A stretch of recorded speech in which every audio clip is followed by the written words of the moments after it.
Halo, assalamualaikum warahmatullahi wabarakatuh. Jumpa kembali di Bahas Soal Channel. Video kali ini kita akan membahas mata pelajaran kimia kelas 12, bab reaksi redoks dan elektrokimia. Materi yang akan kita bahas pada video kali ini adalah tentang cara menyetarakan reaksi redoks. Soal yang akan kita bahas pada video kali ini adalah setarakan reaksi berikut dengan metode bilangan oksidasi.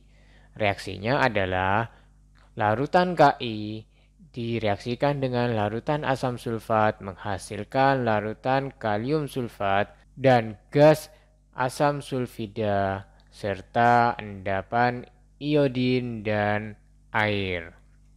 Seperti biasa, sebelum kita melanjutkan pada pembahasan soal tersebut, jangan lupa untuk subscribe dulu di Bahas Soal Channel atau ikuti akun-akun media sosial Bahas Soal Channel di Twitter @bahas_channel, di Facebook @bahas soal channel, dan di Instagram @bahas soal channel. Nah, kembali pada soal. Jika kita memiliki soal seperti ini, maka pertama lihat dulu. Di sini di soal kita diminta untuk mengerjakan menggunakan metode bilangan oksidasi. Nah, sebelum masuk pada metode bilangan oksidasi, agar kalian bisa mengerjakan soal ini, maka ada eh, hal-hal yang harus kalian pahami terlebih dahulu. Jadi, hal-hal yang harus dipahami. Nah, apa saja? Yang pertama, kalian harus paham tentang konsep reaksi redoks. Apa itu reaksi redoks? Harus kalian pahami. Apa itu redoks? Redoks itu dari reaksi reduksi dan reaksi oksidasi. Jadi harus kalian pahami dulu. Yang disebut reaksi reduksi itu seperti apa, yang disebut reaksi oksidasi itu seperti apa. Nah, redoks ini nanti ada 3 konsepnya. Nah, 1, 2, 3.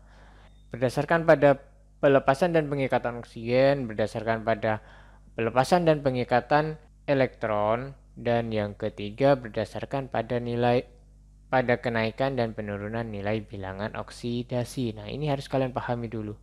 Nah, kalau kalian belum paham ini, maka kalian pasti akan kesulitan untuk melakukan penyetaraan reaksi redoks ini. Jika kalian belum paham, jangan khawatir. Silakan buka di playlist di Kimia kelas 10 dengan judul reaksi redoks. Bisa kalian pelajari di sana. Ada videonya. Seperti itu. Nah, yang kedua, hal-hal yang harus dipahami yang kedua yaitu kalian harus bisa menentukan nilai Bilox. Nah, jadi hal yang wajib kalian harus pahami untuk bisa menyetarakan reaksi ini yaitu harus bisa menentukan bilangan oksidasi. Jadi ini ada berapa unsur yang terlibat dalam reaksi ini. Nah, setiap unsur ini memiliki nilai bilangan oksidasi. Nah, ini harus kalian pahami dulu. Berikutnya, jika kalian sudah paham keduanya, maka kalian harus eh, melangkah pada step atau tahapan berikutnya, yaitu metode-metode dalam proses penyetaraan reaksi redoks. Nah, metodenya ada 2.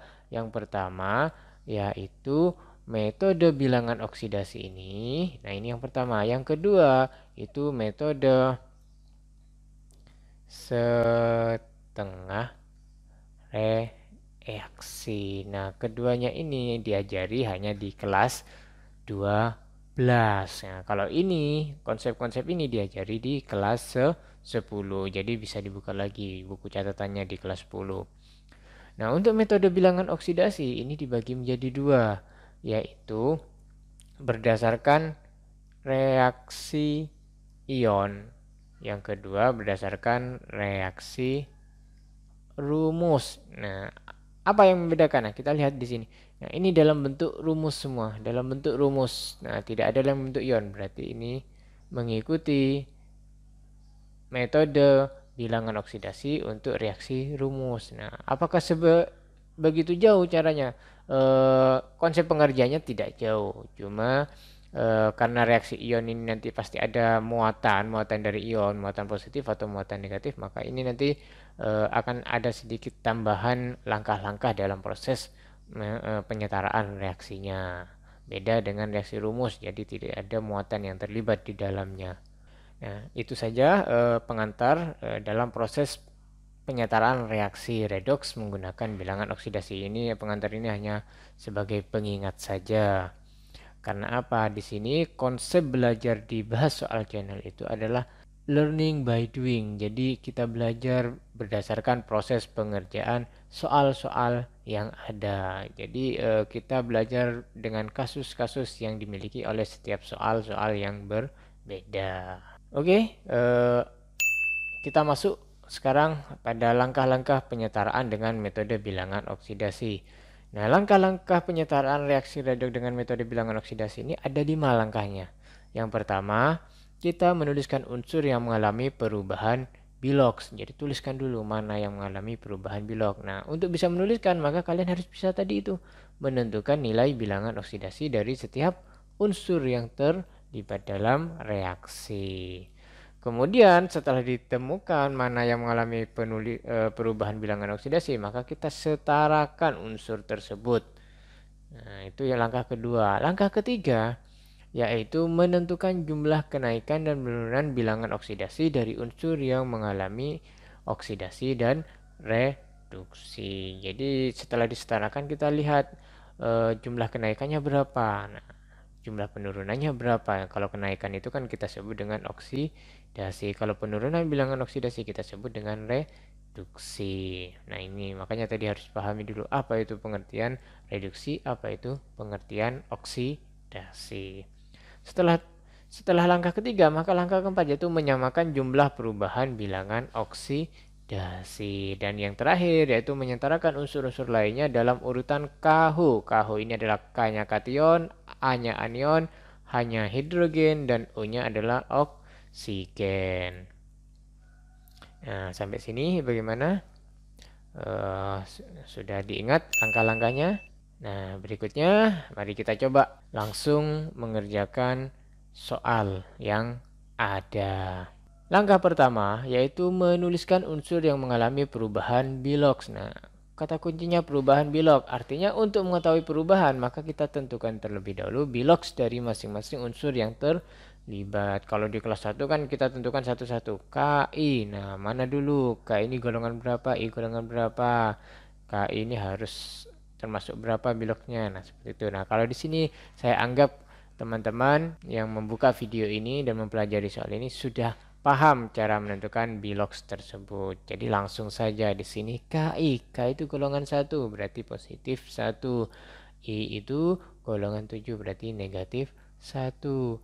H2SO4. H itu pasti positif 1. Musuh ini SO4 ini min 2. SO4-nya ini min 2. Nah, kalau dipecah lagi, S-nya itu plus 6, O-nya min 2. Kalau SO4 ini adalah min 2. K-nya tetap logam golongan 1A. SO4 tadi min 2. Nah, karena sama, kalau dipecah lagi, ini plus 6, ini min 2.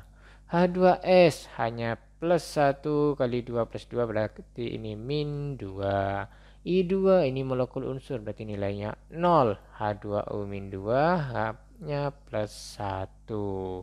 Nah, kalau sudah ketemu bilok dari masing-masing unsur ini, maka kita bisa tentukan perubahan bilangan oksidasi. Nah, pertama kita cari yang berubah siapa? Yang berubah siapa? Kita lihat K positif, positif, positif, positif ya. Nah, I negatif 0. Nah, ini ternyata berubah I-nya. Berubah dia. Nah, menjadi ini. Nah, dari negatif 1 menjadi 0. Nah, ini berubah. Berarti dia ada yang namanya kenaikan. Berikutnya, siapa lagi?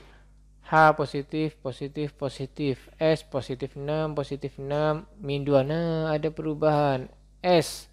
Nah, S berubah. Nah, dari positif 6 menjadi negatif 2. Berarti dia adalah penurunan.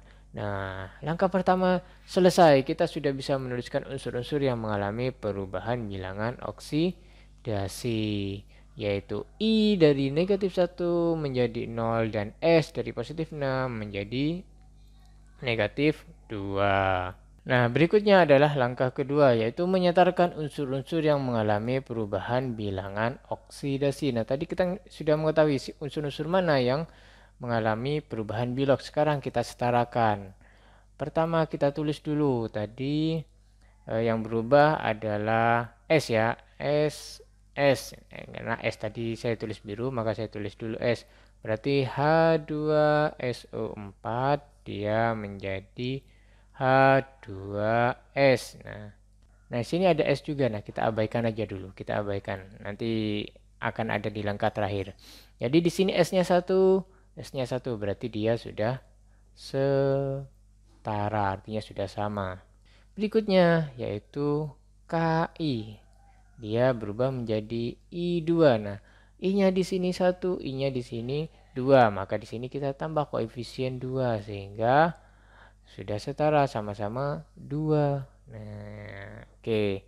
Pada step ini mudah-mudahan gak ada yang gak paham ya. Mudah-mudahan masuk caranya. Mudah-mudahan paham semua ya sampai sini ya. Jadi tadi sudah menentukan siapa yang mengalami perubahan bilog. Sekarang kita setarakan jumlah atomnya. Nah, seperti itu. Nah, sekarang kita masuk pada langkah ketiga, yaitu menentukan jumlah kenaikan dan penurunan bilangan oksidasi dari unsur yang mengalami oksidasi dan reduksi. Nah, tadi kita lihat dulu. Tadi kita punya S. Nah, ini plus 6 menjadi min 2. Berarti dia apa tadi? Plus 6 menjadi min 2 turun. Berarti kalau dia turun, kita sebut dengan reaksi reduksi. Berapa turunnya? Ingat, ini plus 6 ke min 2. Berarti dia turun 8 poin. Nah, 8 poin. Selisihnya ada 8 poin. Berikutnya, KI. Nah, I-nya 2 sini. Tadi kita tambah koefisien 2. Nah, kita tarik garis dulu. KI dari min menjadi 0. Nah, berarti dia naik 1 poin, disebut dengan oksidasi. Naiknya min 1. Nah, ini. Min 1, jangan min 1. Ini kali 2 berarti adalah 2 poin. Ini 0. Berarti selisihnya berapa? Nah, dia ada punya selisih 2. Nah, sampai sini paham cara menentukannya? Menentukan selisih kenaikan dan penurunan bilangan oksidasi. Kalau sudah paham, kita lanjut pada step keempat. Nah, pada step keempat, yaitu menyamakan jumlah perubahan bilangan oksidasi. Nah, tadi saya akan tulis ulang di sini. KI selisihnya 2. S ini selisihnya 8. Ini koefisiennya 2. Nah, selisih ini selisihnya KI, maka kita kalikan ke yang S. Nah, S ini apa tadi? Mengalami reduksi. Kita kalikan. Jadi di sini kalikan 2. Sini maka kalikan 2. Nah, sehingga S-nya 2. Selanjutnya, yang selisih reduksi ya. Sorry, tadi oksidasi yang maksudnya KI ini. Sekarang yang 8 kita kalikan ke KI, berarti 8. Nah, ini kalikan 8. Ini kalikan 8. Sehingga ketika kita tulis ulang akan menjadi seperti ini. 8 kali 2 berarti ini adalah 16 KI ditambah 2 H2SO4 menghasilkan K2SO4 plus 2 H2S plus 8 I2 plus H2O. Nah, ini adalah sudah masuk setengah setara. Sehingga nanti kita masuk pada langkah ke-5.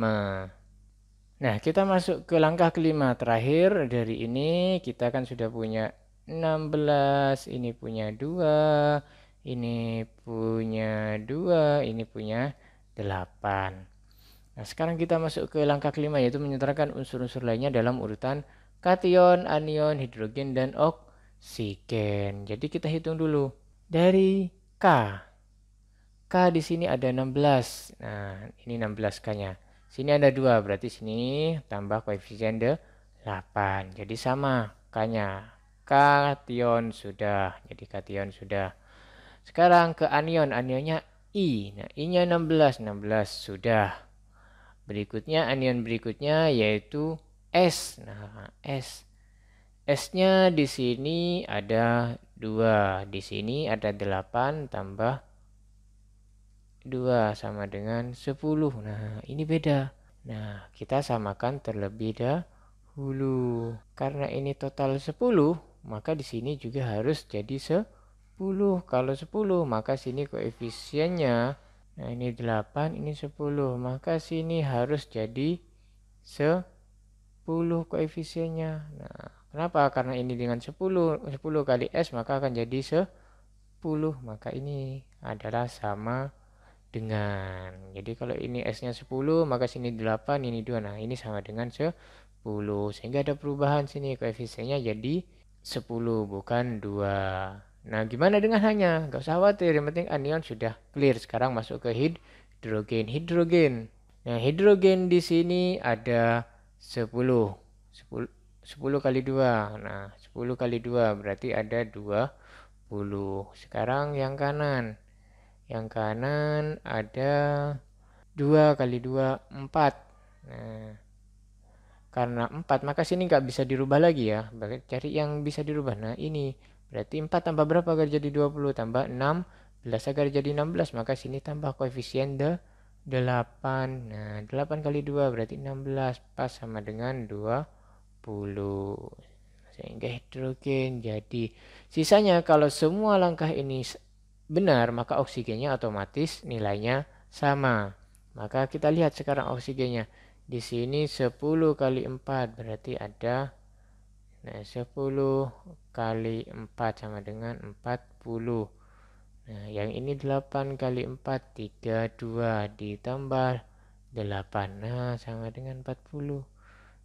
Sama kan? Nah, oksigennya sama. Berarti ini bisa kita tuliskan reaksi setaranya adalah 16 Ki ditambah 10 H2SO4 menghasilkan 8 K2SO4 plus 2 H2S plus 8 I2 plus 8 H2O. Nah, bagaimana? Sampai sini? Mudah kan? Mudah ternyata. Jadi ini cara menyetarakan reaksi redoks menggunakan metode bilangan oksidasi. Demikian pembahasan soal tersebut, semoga bisa membantu dalam proses belajar kalian dalam materi penyetaraan reaksi redoks menggunakan metode bilangan oksidasi. Jika dirasa video pembahasan tadi bermanfaat, jangan lupa untuk like, share, dan subscribe di Bahas Soal Channel. Serta ikuti akun medsos Bahas Soal Channel di Twitter @bahas_channel, di Facebook @bahas soal channel, dan di Instagram @bahas soal channel. Sekian dan sampai ketemu di pembahasan soal berikutnya di Bahas Soal Channel.